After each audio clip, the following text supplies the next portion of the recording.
So finally 2.5 વર્ષ પછી 100K એટલે કે 1 લાખ ફોલોવર્સનો માઇલસ્ટોન કમ્પ્લીટ થયો.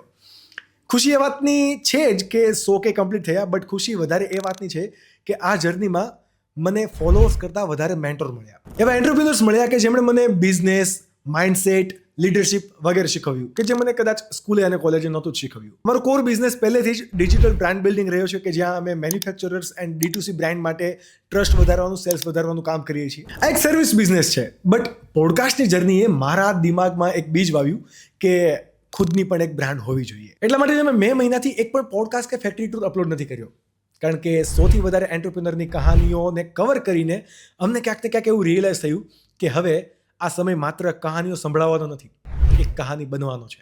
અને છેલ્લા 3 મહિનાથી અમે એ જ કરી રહ્યા છીએ. જેટલું કંઈ પણ શીખ્યા, જેટલા કંઈ પણ કોન્ટેક્ટ્સ બન્યા, એના પરથી અમે અમારી એક બ્રાન્ડ લોન્ચ કરી રહ્યા છીએ. અને જસ્ટ હમણાં જ ક્રિસોમીના નામથી વિમેન એથનિક વેર બિઝનેસની અંદર પણ અમે આવ્યા છીએ. હા, શરૂઆત નાની કરી છે because it's part of my learning, પણ ઇન્ટેન્શન બહુ પ્યોર છે. માત્ર પ્રોડક્ટ વેચવાનો નહીં, ગ્રો કરવાનો. કારણ કે ડાયવર્સિફિકેશન એ કોઈ સ્ટ્રેટેજી નથી, એ દરેક એન્ટરપ્રિનર માટે એક રૂલ છે.